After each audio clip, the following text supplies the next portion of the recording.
Good to go, sir. Good to go. Yeah, yeah. Friends, this first presentation is on water resources of India. We all know that water is the elixir of life, and the place that it holds in our life, in our economy, for our food security, for our water security. Friends, water is everybody's business, and that's why everybody talks about water.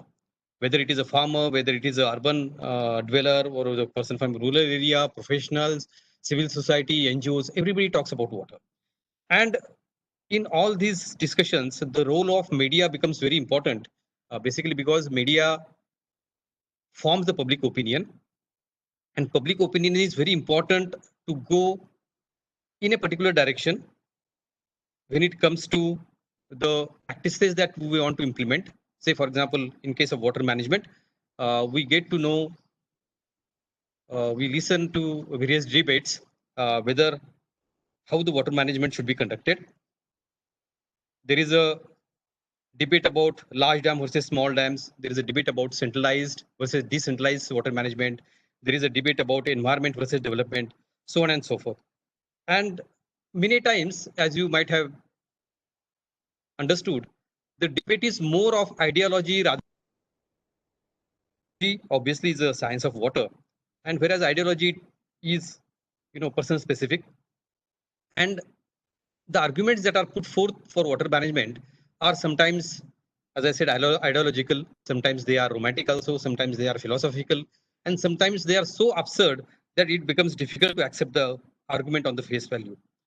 And in this dean of arguments, in the dean of debate, the rational, scientific, and logical way of water management somehow goes in the background. And here comes the important role of media, where the media people, if they understand the water management concepts, if they understand the water management that is required in India in the backdrop of our water and food security, they will be in a better position to form the public opinion, which otherwise could be hijacked by the so-called experts or the people who talk about water management, propose different paradigms of water management, which may not be in the larger interest of the country or which may not be in the long-term interest of the country. Friends, we are all aware that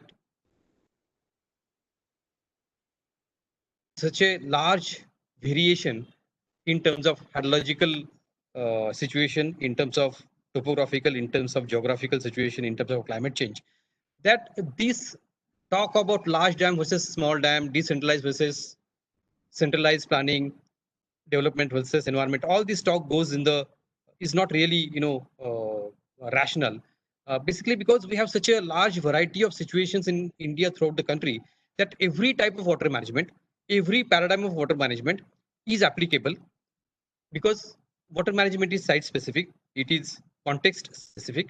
And I'm of the firm opinion that in India we need large dams as well as small dams. We need decentralized management as well as centralized management. We need watershed management at the watershed level, and we also need integrated river basin planning and management at the river basin scale. We need local initiatives with the involvement of the local stakeholders, and we also need national level and state level interventions, which are of bigger scale. Friends, throughout this presentation, I'm going to present you the overall scenario of water resources in India and why every water management practice is applicable in the Indian context and is not a one alternative to other, but they are all complementary to each other. So I will start my presentation.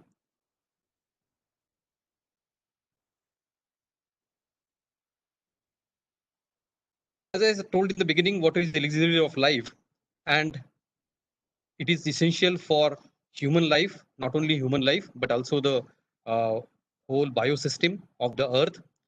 It is very essential for the livelihood of billions of people across the world. It is also important for ecology because the very ecological system in which we live, we prosper. That system, whether it is a flora, fauna, or aquatic life, that also depends upon the water. But one thing that is very crucial for India is that it is also a very important input for economic development. And for a country like India, where agriculture plays a prominent role in the overall economy of the country, the population which is dependent upon the agriculture and which in turn depends upon the water provision, water forms a very, very big or important parameter for Indian context. It is also very crucial for food security and energy security. What do we mean by food security? By food security, we mean that we should be able to provide food of appropriate quality, appropriate nutritious value, and as per the food habits of the people to the whole of our population without depending on any other country. That is the fundamental definition of the food security. And it is very important in the Indian context because we are the second largest populous country in the world. And during my presentation, I will tell you why this food security is very important and why we need to plan for it from today itself so that in future we don't face any issues in the food supply. The second aspect is the energy security. We all know that we get energy from various sources, hydrocarbons, wind, solar, and non-conventional energy sources. And one of the important uh, energy source is hydropower. And this hydropower is ultimately dependent upon the water resources of the country. And we also know that there has to be a proper ratio of energy supply from power plants like coal, thermal, and other power plants like hydel, which can be started immediately and stopped immediately. So there has to be a proper ratio, and this ratio is also very important from the energy point of view, security point of view. So water for Indian context has a lot of different dimensions as compared to the other countries in the world. Before we understand the overall water situation, we must understand the difficulties that are being faced in India. One of the main and foremost issues is water quantity. The water that is available in the various parts of the country is not at all sufficient to cater to the needs of our livelihood requirement and our domestic or drinking water requirement. You can see these pictures. They are many times, seen through various media, various newspapers, magazines, TV programs. Not only for the human beings, even water is short for the flora and fauna and other aquatic or other life forms. The other issue is water quality. In places, if the water is available, the water has been polluted in the urban areas, in the industrial areas to such an extent that it is not only not useful to you for further utilization, it is rather harmful to the human beings and to the other forms of life also. So water quality has become a severe issue in various parts of the country. Every year, a large part of India is flooded, and this happens not only in the traditional flood prone areas, but also in the areas that were not seen to be flooded up till now. And that is basically because of the climate change. We will talk about it later. But yes, flooding is a major issue, and we have to spend a lot of a lot of money on rescue and relief operations uh, and other preventive measures. Probably India is the only country where you will have flood at one part of the country and drought in other part of the country.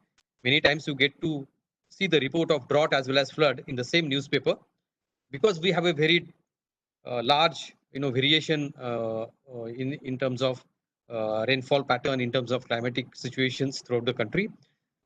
Drought is also a recurring phenomena, and large part of our country is drought prone.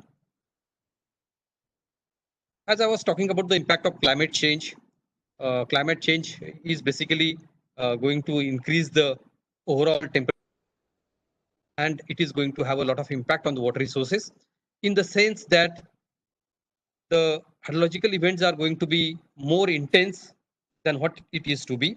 And these intense events or extreme events are going to get repeated with more frequency. Or in short, if I tell it in a simple language, there will be more floods and more droughts, and the intensity of those floods and droughts will also increase. That is going to be a impact of climate change. And if you see the climate change vulnerability index, uh, this is a map taken from the United Nations website. uh, it shows that India is having one of the highest climate change vulnerability index. That means uh, the India, apart from other countries, will be the impact of climate change. There are direct impacts and there are indirect impacts, but the indirect impacts, they are basically on the water availability and quality, uh, food availability and quality of the food, so on and so forth. Though they are may not be visible immediately, but over a period of time, these impacts are going to get more intense. We all know that in India, groundwater exploitation, groundwater use is very high. About 60% of total irrigation water is groundwater. About 80% of our domestic need for rural and urban areas is from groundwater. And about 91% of the total groundwater that is taken out is used for the irrigation.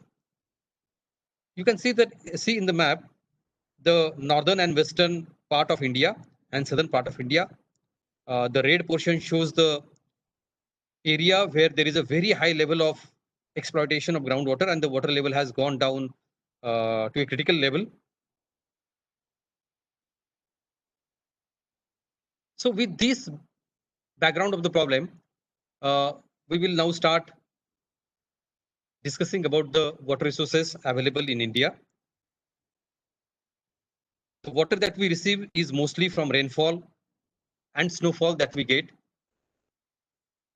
There are certain rivers which flow from other countries to our country. So those rivers also bring some water to our country.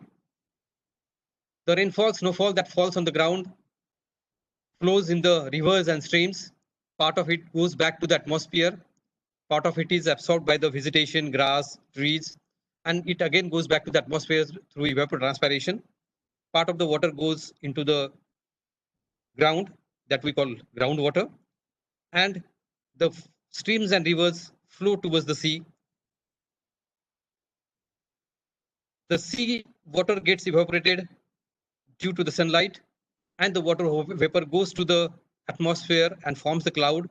Those clouds move to the land's mass, and there is a rainfall. So this is hydrological cycle, and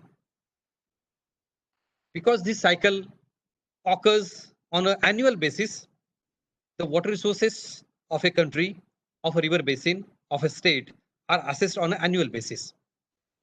Now, the units that we normally use in our domestic terms for water is a liter, but that is a very small unit when we talk water resources of a river basin or water resources of a country. So we have a different units. You all might be knowing. You must have read in various reports also. One common unit is a TMC, 1,000 million cubic feet. Though F is not there, it is silent. So TMC means 1,000 million cubic feet. So if you imagine a tank having a width, breadth, and height of 1,000 feet, so the water that can be accumulated in that tank is 1 TMC. Similarly, there is a one unit called BCM, billion cubic meter. Imagine a water tank of 1 kilometer by 1 kilometer by 1 kilometer. Visualize the tank, and the water that the tank will hold is a 1 BCM water. And one more unit that you must have uh, seen number of times, and that is called million acre feet. Million acre feet is a British era, unit, and the conversion factor is 1 BCM equal to 0.8 million acre feet. So normally we use BCM, billion cubic meter unit for knowing when we talk about the water resource of a basin or a country. If you see the global water scenario, the total amount of water that the earth is having is huge, 14,000 million BCM. You can't imagine the number of zeros that it will have. Okay, but the next part is 97.3% is ocean water and only 2.7% is a fresh water. That means 97.3% water is almost non-usable for the human purpose, for the human civilization, except for navigation and other purposes. And the fresh water that we see is only 2.7%. And if you see the chai part given below, out of that 2.75%, 75% is there in the polar ice and glacier that is also not usable. Then there is a very deep groundwater, which is more than 800-meter deep, and that constitutes about 13%. 13% of the 2.7%. That is so deep that taking that water out is a very costly business. That is also almost not useful. The shallow groundwater, which is considered to be less than 800-meter deep, is about 10%, which is useful. And that is what we do in our country, and even in the other countries also, that we use that groundwater in a big way. And other sources is only 2%. That means the water that you see in your rivers and streams is a very small fraction of the total water of the earth system. And that's why, and we call this water as a fresh water. And that's why we need to conserve, need to manage, and need to develop this water very carefully, because that's a very small percentage of the overall water. And that is why United Nations celebrated 2013 year as a freshwater year. And there were a lot of mass awareness programs and other activities in that year to make the people across the world aware of the importance of the freshwater. Now, if you come to India, you will find that India is having 2.4 land area. And as compared to land area, we have been endowed with the freshwater resource in a slightly bigger share, that is 4%. So even though we have a less land area, we have almost double, if not double, 70% more water resources. But if you see the third parameter, the population that we support, that is 18%. So whatever the advantage the God has given in terms of fresh water with respect to the land area has been more than offset by our population that we are supporting. And this population also have a big importance, or say relevance for our food security. Even though we have been endowed with a 4% of global fresh water, mass is not at all uniform. Rather, it is highly lopsided. If you see the map of rainfall pattern, you will find the darkest blue area, which is in the northeast and towards the west coast, and in the western Indian region, you will find very less scanty rainfall.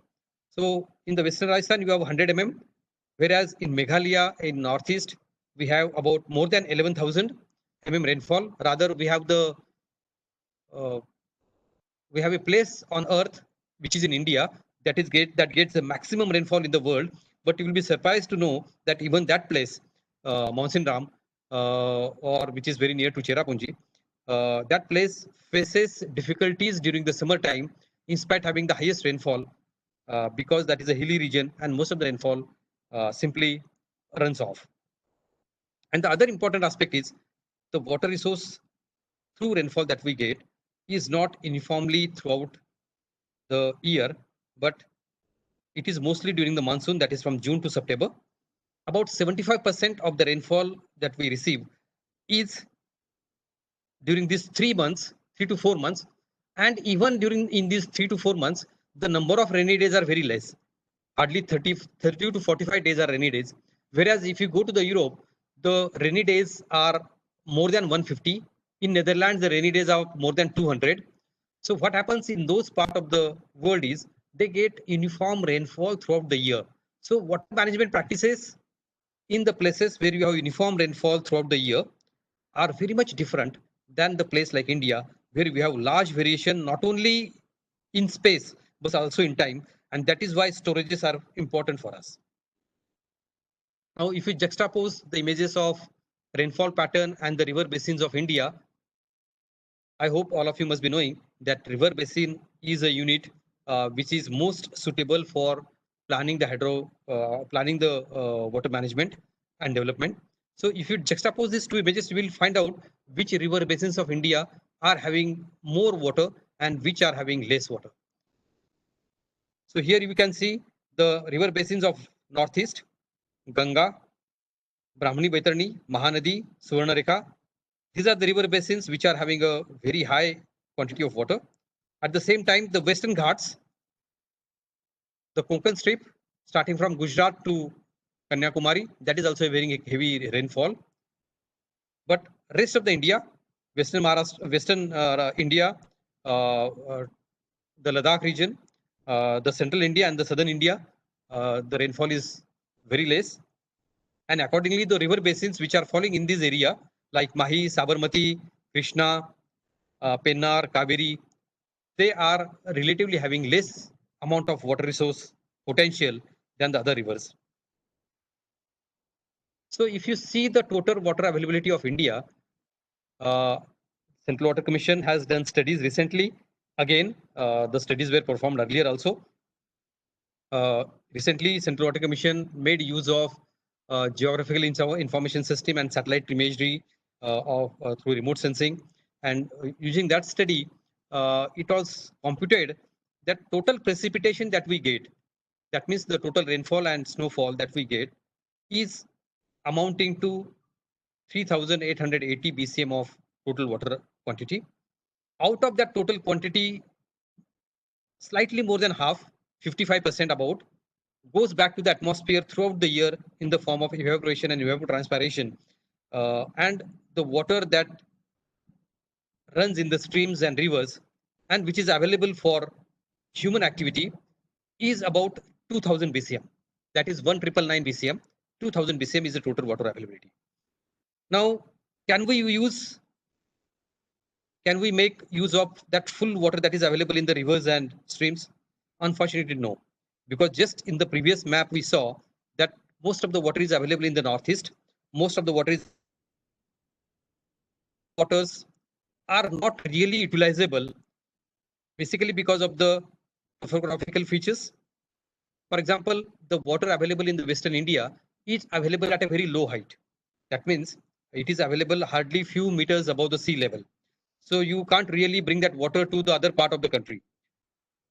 The rainfall that occurs in the Western Ghats, the rivers are small and they, after running through about 50 kilometers, 60, 70, 80 kilometers, they meet the sea. And the water that falls in that region, rainfall which falls in that region, immediately goes to the sea. So there is hardly any scope for utilizing that water. Similarly, in the northeast, we have a huge rivers like Brahmaputra and Barak. And those rivers are so huge that really making use of the whole water available in those rivers are impossible. Uh, Technically, also it is not possible to create a dam of that size which will, able to divert the waters to the mainland of India. So, if we remove all those water resources which cannot be utilized, the final figure that comes is 1122. That means this is the utilizable water out of the total 2000 BCM that is available to us. Now, the water, as you know, when it flows on the ground, at the same time it goes underground, so it becomes groundwater. So the figure of 1122 comprises surface water as well as groundwater. So out of the total 1122, the surface water is 690 BCM and the groundwater is 432 BCM. And as of now, the total utilization of the surface water is about 65% and total utilization of the groundwater is about 56%. That means it indicates that if you see the total of India, there is still some scope for more utilization of groundwater and there more utilization of surface water. If you see total as a whole, okay. But as we go through the presentation, you will understand that these total figures are not that realistic when it comes to the basin-wise figures or the district-wise figures. There is a one parameter called per capita water resources availability per annum. Basically, the total water of the country divided by the population is this figure called per capita per availability per annum. And as per the internationally accepted standard, if the per capita water is more than 1700, it is comfortable situation. If it is more than 1000 but less than 1700, it is called water stress. And if it is less than 1000, it is called water scarcity. Okay. So if you see the India's position in 2011, as per the population of 2011 census, our availability was 1651 cubic meter per person. That means we were slightly below the 1700, that is water stress line. In 2050, by all means, our population is going to be 1.6 billion. So the water resources are going to remain same. So per capita water availability is going to go down to 1250. Okay, that means we are going to come very near to the water scarcity line. That this I am talking about the India as a whole.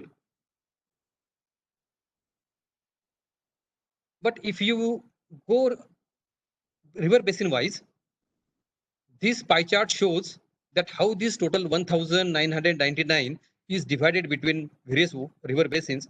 You will find Brahmaputra is taking almost 25%, Ganga is another 25%, and west flowing rivers, that is the Konkan region, is taking 12%, and all other rivers are having a very small percentage of our total water resource.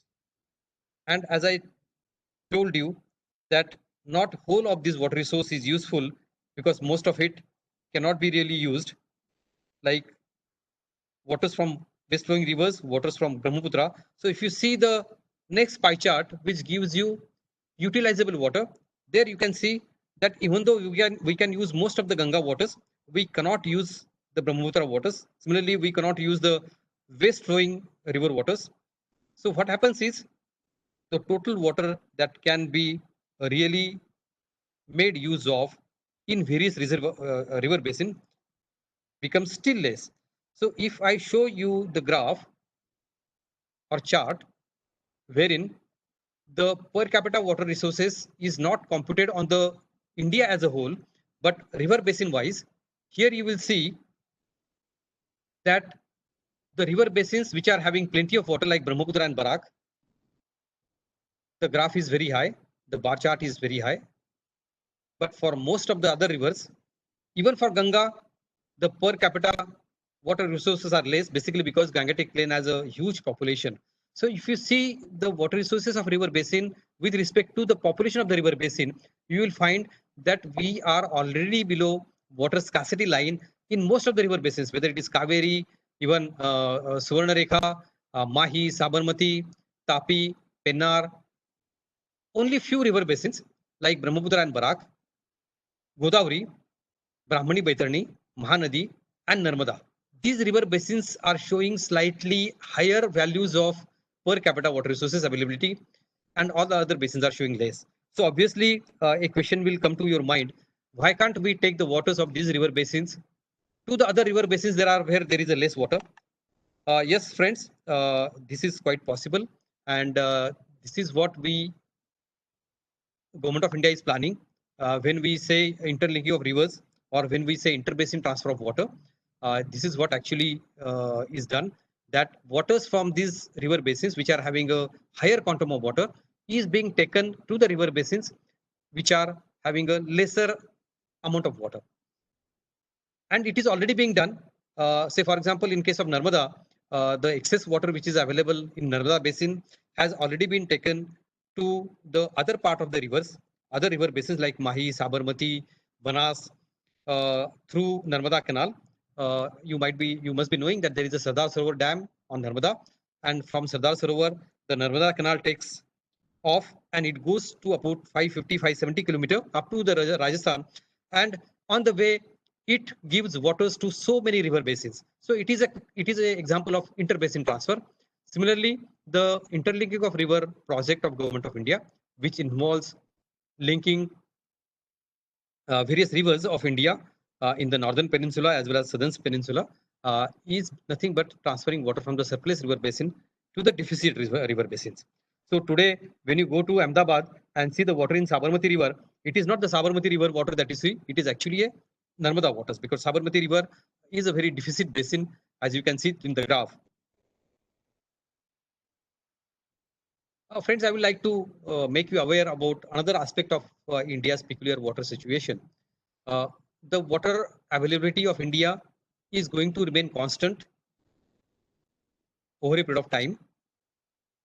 Climate change may make a change, but that change won't be much. It will be 2-3%, 5% at the max. So the 1122 BCM of water is the figure that is going to remain constant for us.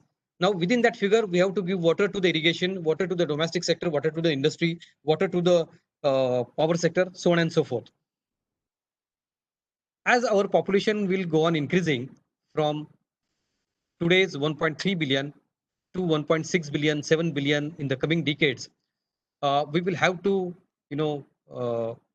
give more and more water to the domestic and sanitation purpose. Similarly, industry will grow, so there will be more demand from the industry. Energy demand will also increase, so there will be more demand from the energy. The cake remains the same, but the pie of each sector increases. So obviously, the water required for the water that can be provided to the irrigation sector will come down. At present, we are increasing using about 85% of our water resources for irrigation, and in the coming decades, when other sector will also demand more water, irrigation will also actually require more water because our population is going to increase, our food requirement is going to increase. However, we have a fixed quantity of 1122 utilizable water, and within that we have to manage. If you totally add the demands of all the sectors, it will become 1447, certainly more than what we have. But because we have the limitation of 1122, there will have to be some sectors will have to be given less water, and accordingly less water will be required to be given to irrigation, which will be about 74% in 2015. So this is a very important aspect, and this is going to have a big implications on our food security.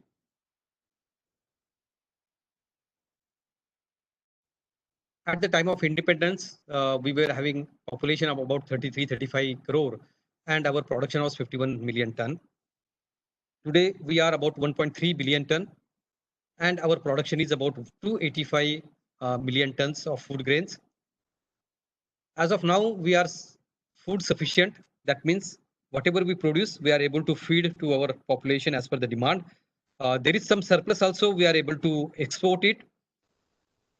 By all means, our population will be 1.64 billion in 2050. And at that time, the food requirement will be 450 million tons. Now, obviously, you will ask a question that if we are able to or we are consuming about 250 260 million ton today with the population of 1.3 billion.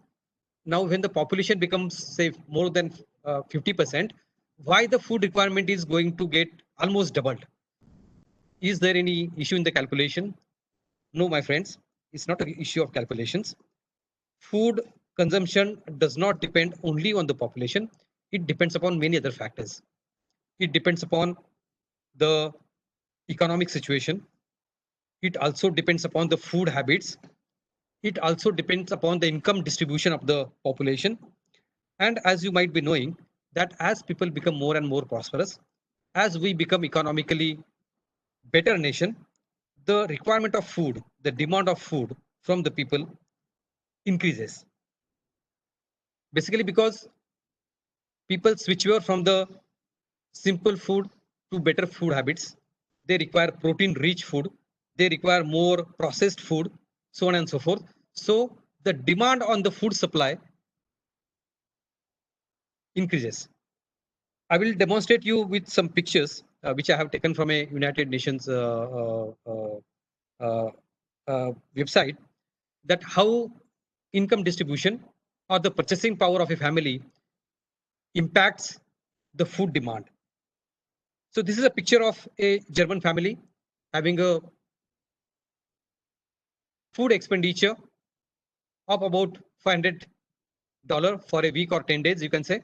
You can see the food basket is mostly processed food, packed food, refined food, more of non-veg, less of fruits and vegetables. As you go ahead, United States, similar case, more processed and packaged food. Go further, Japanese, $320. Japan, Egypt. Now, as the income which is available for spending on food goes down, people consume more raw food, as you can see it here, more of vegetables, more of fruits, less of packaged food. Ecuador, $30. And finally, a family of Chad having only a disposable income of $3 per week. You can see the basket of this one. So now you can imagine the food demand from the family from Chad and food demand from the family from Germany are hugely different, even though the number of family members is same. So as I said, it not only depends upon the number of people in the country, but it also depends upon the economic situation, food habits, and also the income distribution. This is the Indian food basket. You all know that what we have today in our platter, and if you imagine your childhood when you used to have a food basket of your family, certainly we have started consuming more in terms of processed food, more in terms of packaged food, more refined food, more proteins, more non-veg. And that is why food security becomes more important in the Indian context. As I said, India is a second populous country, and we must be able to feed our nation, our population, not only today, but always, basically because the food security has a connection with the economical aspect also. There are two countries in the world, China and India, who cannot be food importer. Basically because if those, as long as these two countries are having sufficient food for themselves, the rest of the surplus in the world is sufficient to cater to the needs of the food importing, exporting countries, and there is a balance. As soon as India or China comes into the market as a buyer, the whole equation gets destabilized and there is a rise in the prices sharply. You might be knowing that in 2007, when Indian food stock become less, particularly wheat stock become less, India went to the global market as a purchaser, and suddenly there was a sharp rise, and we had to purchase wheat at almost the double the MSP that we provide to our own farmers. So we cannot afford to go into the world as a buyer as far as food is concerned, because many times people give the argument that why we are not importing the food, why we are wasting our large water resource on the food production. But my friends, the option of importing food is not available to India, basically because the kind of population that we have and the kind of the amount of food that we need. The moment we entered into the world market as a buyer, there is a kind of destabilization, and there will be huge economic price that we have to pay if we become a food importing country. You might be knowing that in 60s, India had a series of droughts, and there was not sufficient food for Indian population, and we literally went with a begging bowl to the various countries requesting to them to give us a food. And at that time, for 2 3 years, we were dependent upon the donor countries. Uh, some of you might be remembering that USA gave a very substandard wheat, red color wheat, to the Indian population, which they might not be, using for their animals. And we have to, depend on other countries. That was really a very embarrassing situation for a country like India. So that was a lesson. And then we adopted green, we made efforts and we had a green revolution whereby uh, with the developed irrigation facilities, with better fertilizers, better seeds, we were able to increase our production, and now we are self-sufficient in food. But this sufficiency in the food has to be retained over a period of time, over a decades. That is very important, and that's why even though our food demand will go on increasing as our prosperity increases, we should be able to provide food to our population, and that is why we should be able to of water to the irrigation sector all along so that we are always food secure. Just a small food for thought for you friends, that we normally say that we consume water to the tune of 3 4 liters per day. But have you ever realized or have you ever thought how much water you eat per day? Basically because the different kind of food that you eat require different kind of water to produce it. Typically, a 1 kg of vegetarian food requires 1000 to 3000 liters of water. You can see the graph which I have shown it at the sideways. Highest amount of water is required for bovine meat. nuts, goat meat, chicken, eggs. And as you go towards the vegetable side, milk, fruit, and vegetables, lesser and lesser water is required. So you might say that if we switch over to vegetarian diet, our water requirement will be less. Yes, that's very true. Vegetarian food requires less amount of water. But it is also true that as we prosper, as we have a better purchasing power, people tend to switch or tend to move towards protein rich and non-veg food. And we have to be ready for that. So if you see the water sector challenges, you will find that unlike oil, there is no substitute for water. Like if oil production goes down, you will have a other alternative for energy, but there is no alternative for water. There is no way that population is going to get controlled in the coming decades. It is going to increase. So availability is going to decrease due to the population growth and also due to the climate change.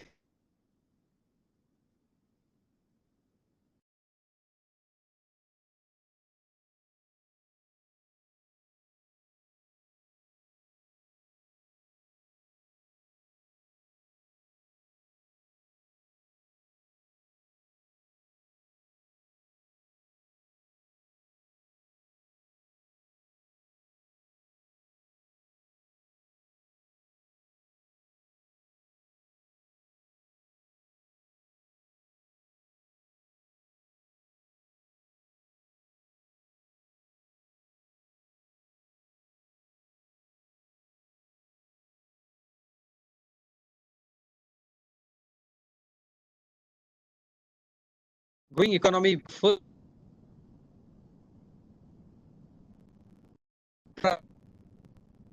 between water utilization.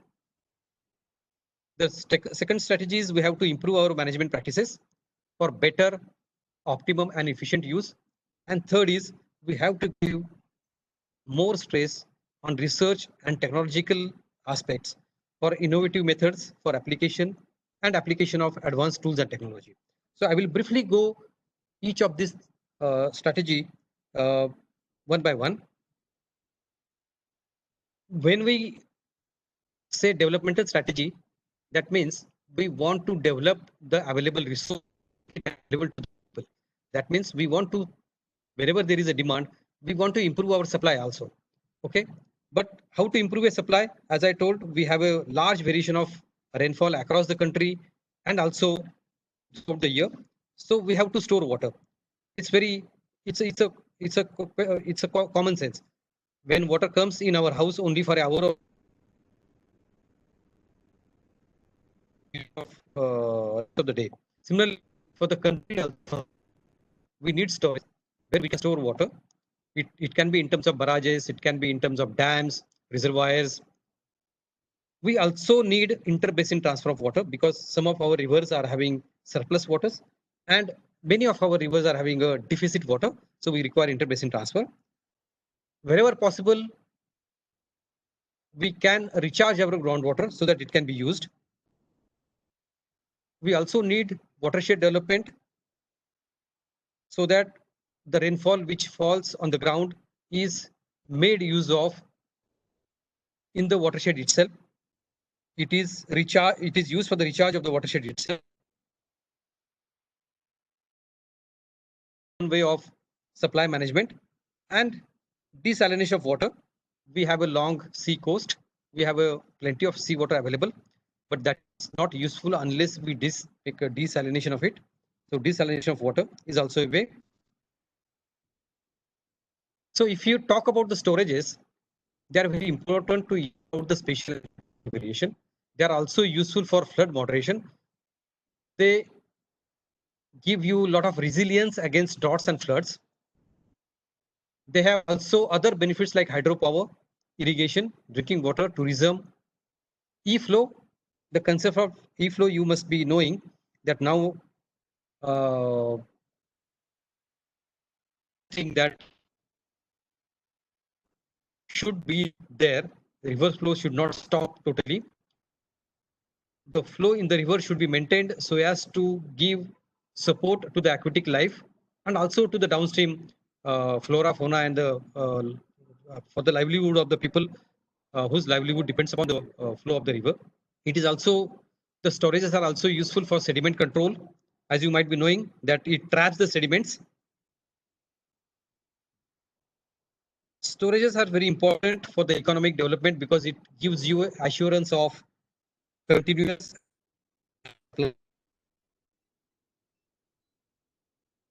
independence. Government of India started constructing large dams. As you might be knowing, Nehru, our former prime minister, used to say that these are the temples of modern India. And up till now, we have completed project for storing out about 257 BCM of water. 47 BCM is under consideration, and BCM is under consideration. But as you know, because of the sedimentation, there is a loss in the storage also. And that loss is going to be about 53 BCM by the year 2050. And for all our requirements that have been projected, the storages that are needed by the year 2050 is up to the level of 458 BCM. So certainly there is a need to increase the storages in our country. And why that I will tell you with the example of other countries. This is a picture which shows the per capita storage. Per capita storage is an indicator of a resilience of a country against flood and drought. It is a resilience of the country against the climate change. It is an indicator of a sustained or reliable water supply that a country can give to its population for the industries, for the urban areas, so on and so forth. Here I have taken an example of Brazil, Russia, US, China, South Africa, and India. You might be knowing BRICS, BRICS, BRICS. There is a BRICS block, and everybody talks about BRICS because BRICS are the nations which are going to be the economic drivers of the world in the coming decades. And these are nothing but Russia, Brazil, US, China, South Africa, and India is also one of there. And these countries are going to lead the world in the economy. And as you know, the main inputs that go for economic power are basically land, human resource, energy, and water. If you see all other nations of this BRICS bloc, they are very comfortable as far as per capita storage is concerned. India is only 225 cubic meter per capita per annum. South Africa is 3 times than us. China is 5 times than us. US is almost 8 times. So the current level of storage that we are having in India is not at all sufficient to keep us in the league of BRICS. We need more storages for economic development, for assured supply to our population, and for assured supply to our industries and other sectors of the economy which are growing fast. We were talking about the interbasin transfer of water. Interbasin transfer of water has total 30 links, 14 in the Himalayan component of the northern India, and 16 in the southern India. And this is not a one single project, but there are 30 different links.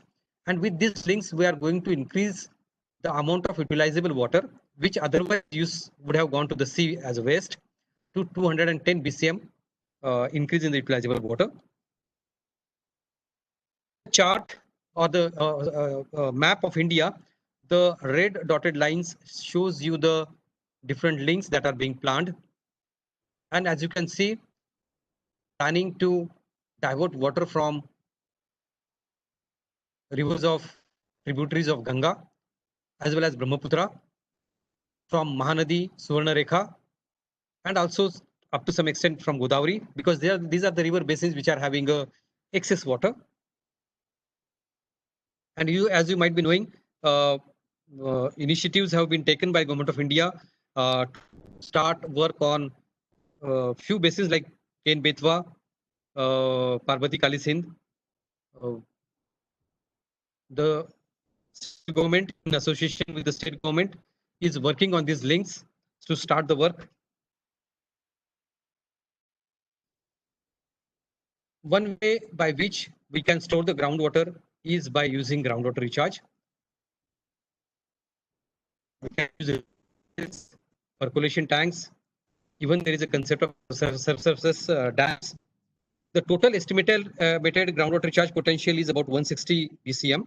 CGWB, that is Central Groundwater Board, has master plan for about 85 BCM, covering an area of 94 million hectares of area. But when we talk about the groundwater recharge, we have to be very careful because nowadays everybody talks about the groundwater. Everybody is giving more and more stress on the groundwater. But we must understand that already the groundwater resource of the country is stressed. We are pumping out more than what we can make it recharge. As you might be knowing, groundwater should be used as a reserve. It should be used as a security deposit. And it should be used only to the extent that there is a natural recharge during the year. However, we are drawing, and because of that, large area of our country has become exploited. But we find that people are giving more and more stress on the groundwater, whereas now we should shift the focus from groundwater to surface water. People will not use groundwater if they are giving us surface water. We have to develop surface water. We have to make available to the people the surface water so that they are not tempted to use the groundwater. And also it is important to understand that if the hydrogeological map of India or hydrogeology of India does not allow you to go for a groundwater recharge in a big way throughout the country. Please have a look at the first map.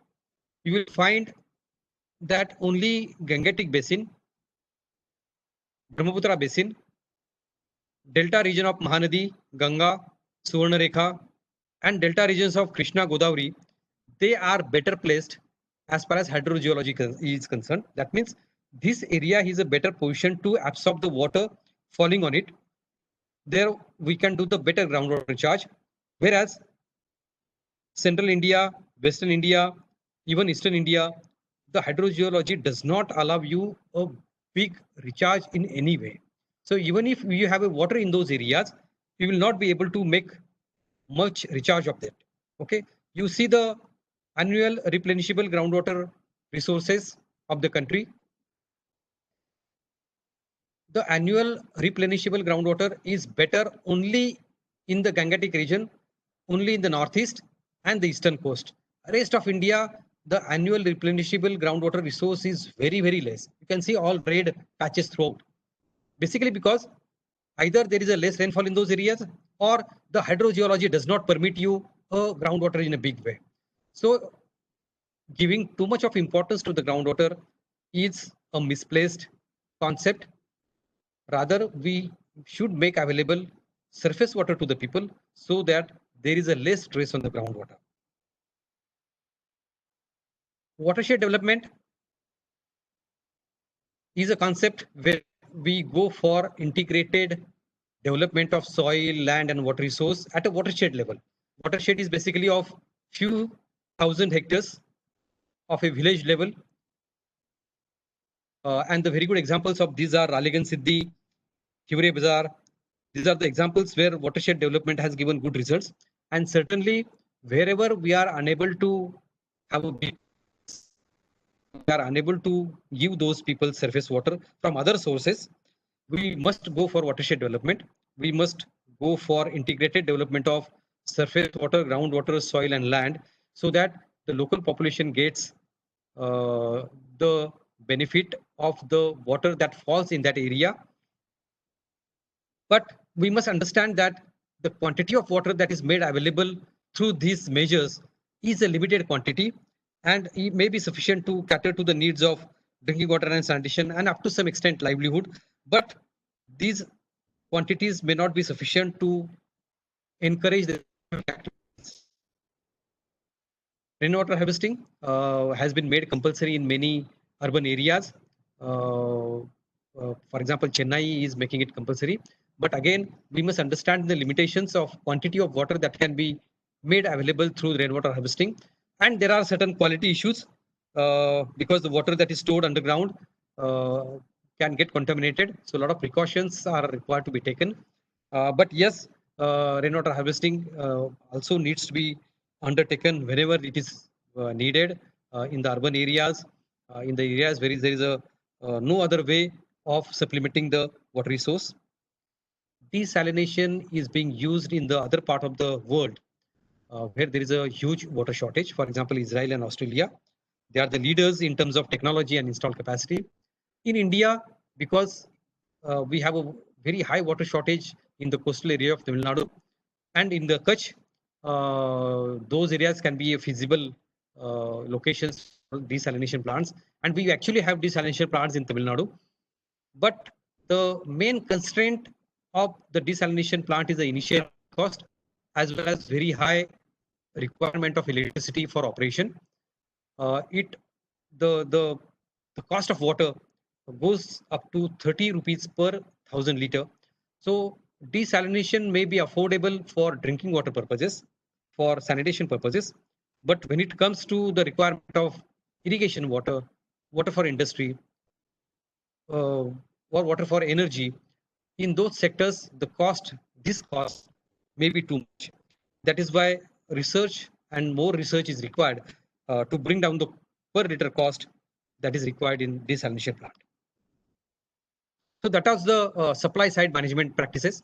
Now coming to the management of water resource or management practices, they are basically focused as to how the same water can be used for more purposes. If I'm using some amount of water to irrigate 1 hectare, how with the same water I can irrigate more acre of area?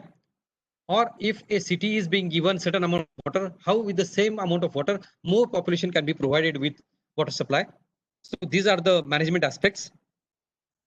So basically increasing water use efficiency, making the distribution network proper, demand side management, equitable distribution of water, participatory water management, change in cropping patterns, changing from crops that are water intensive to the crops which can be grown on a little water, less amount of water.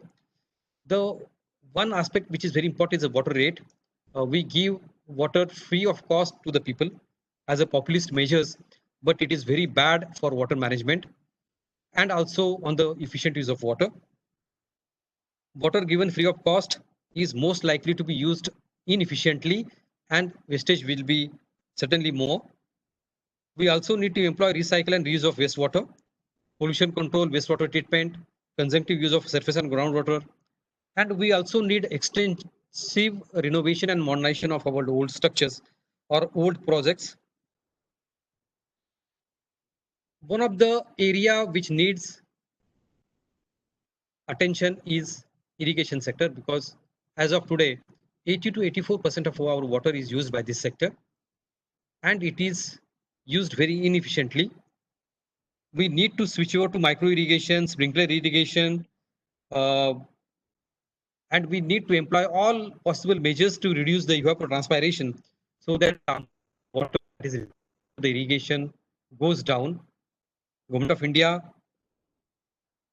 has planned many schemes for it. You must have heard more crop per adopt. There is a command area development program of Government of India which is implemented through state governments. PIM, that is participatory irrigation management, is also a component of this program. Micro irrigation is also a component of this program. One way to improve the water distribution network is to convert the open channel system into the closed pipe system. And this is being now taken up in a big way by state governments also. So the new canals are now planned as a pipe network. Old canals are being covered with solar panels so that we don't spend additionally on land, and also the evapotranspiration from the canal water also reduces. So these are the measures which will help us in conserving the water. There is a lot of scope for saving water in domestic sector also by using water efficient gadgets like proper washing machines, showers, even detergents which are water friendly. Uh, we can go for the reuse and recycle of water at the township level or the society level. We need a lot of mass awareness. Even for the industrial sector, we need wastewater management, recycling, efficient processes, which are aimed at reducing the consumptive use of water. And we can go for the water auditing to know exactly how much water is being used in the industrial sector, which processes are inefficient, which processes are efficient. Our urban area is contributing a lot to the water pollution. We need wastewater treatment in a big way.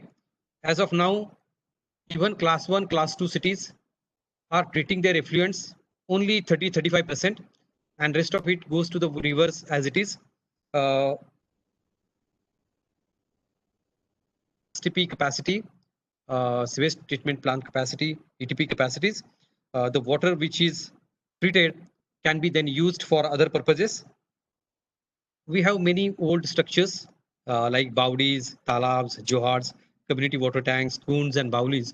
These structures are in a dilapidated conditions. Government of India has a scheme by which these structures can be renovated, modernized, and can be reused so that they can again start serving their purpose to work as a community water resources structures.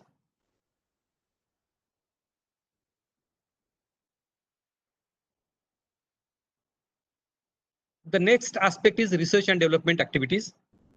We know that information and communication technology, which is impacting every sector in India, is also going to help water sector in many ways. We need to focus our research and technology in such a way that we can make use of it in water sector. The first of all is irrigation, advanced irrigation techniques, IT tools for water management, development of different modeling tools and simulation tools. Research needs to be devoted to less water consuming gadgets and water saving technologies. As I said, research in desalination and wastewater treatment plant is also required. We can focus our research on water resistance crop varieties, the crops which can grow even if there is a water stress or less water. Better construction and material technology is required to reduce our expenditure on water resources structures for construction of new structures as well as maintenance of the existing structures. And we also require research in the policy.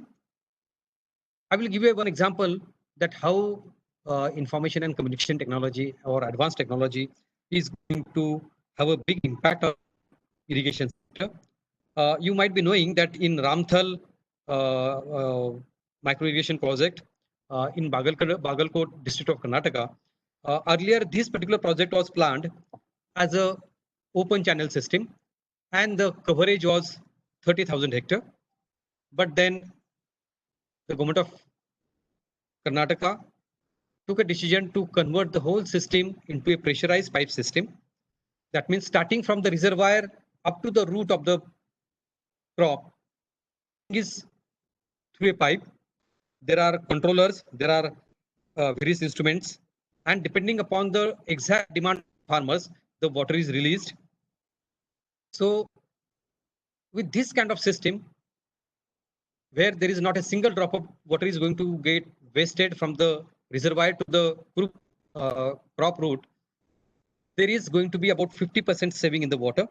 So now the area of irrigation has doubled to 60,000 hectare rather than 30,000 hectare.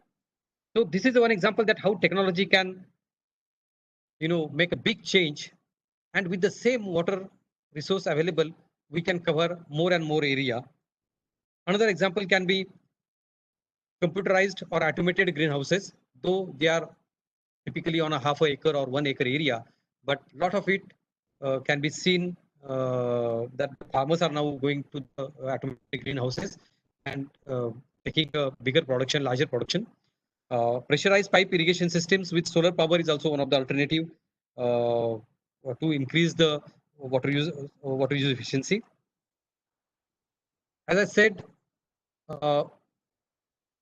information technology can be important for integrated river basin planning and management, which basically aims at manage water management for the whole basin as a there are various applications of remote sensing and geographical information system. Satellite imagery can be used, like which is currently used for flood forecasting, for what resources assessment, so on and so forth. We can have a decision support systems, which allows us to have an integrated reservoir operation for better management of reservoirs, uh, flood forecasting models, dam break analysis, morphological analysis for estimating the changes in the river behavior, computation fluid dynamics, which is used in sediment transport model, water quality and environment modeling, so on and so forth.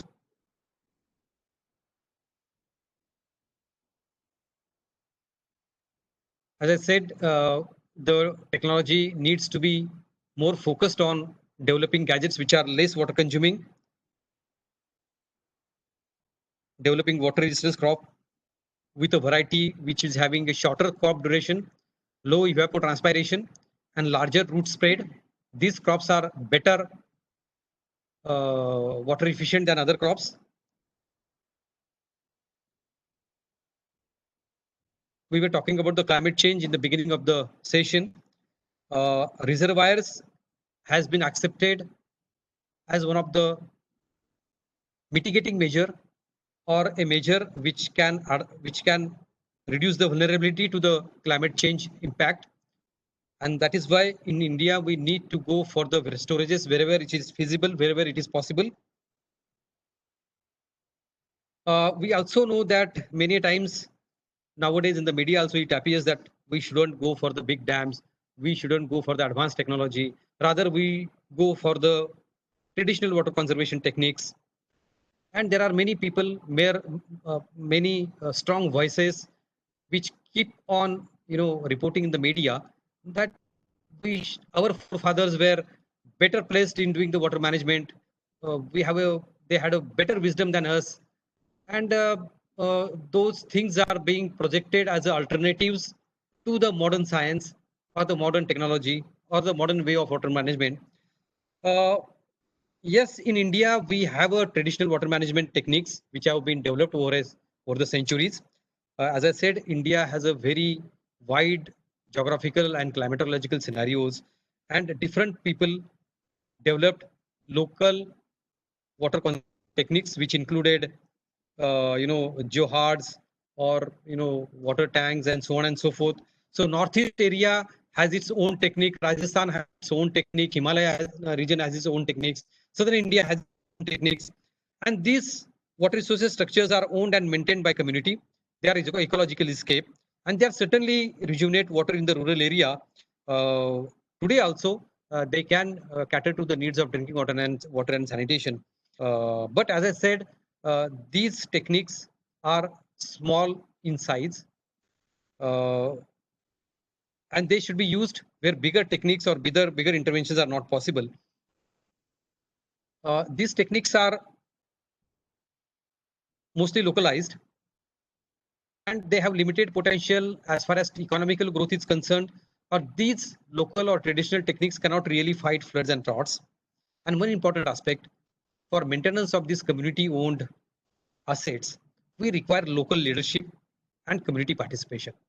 And for that, we also require a cordial social atmosphere at the village level, or a very good leadership at the community level who can take all the village people along with and maintain that community asset properly.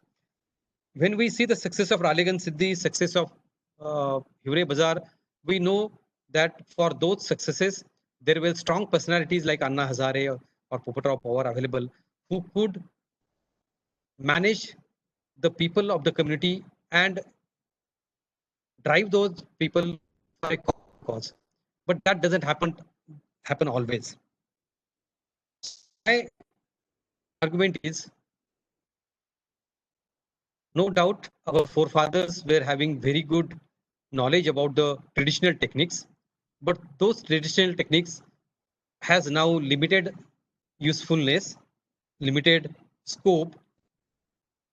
We must understand that when these techniques were being practiced, when there were dams, when the rivers were pristine, when the ecology was absolutely fine, at that time, the droughts and floods used to create havoc in the country, and not thousands but millions of people used to die, even in the earlier in this century. But after independence, after the adoption of new technology, after the adoption of water management practices, we have not only secured security for us, we have also been able to fight droughts, floods in a much better way. And that in spite of increasing our population from 33 crore in 1950 to about 1.3 billion as of now. So my submission to you is, yes, our forefathers did in water conservation as per the technology and knowledge available at that time. And we can certainly use it now also wherever it is possible. But it cannot be taken as a alternative or replacement to the scientific, rational, and logical water conservation that we practice today. Whenever the modern initiatives or interventions are not possible or feasible, certainly the traditional practices can play a vital role for conservation of water for community. And as I said, traditional technologies can supplement or complement, but they are not as an alternative to the contemporary practices. But for India, when we see India in the coming decades as one of the,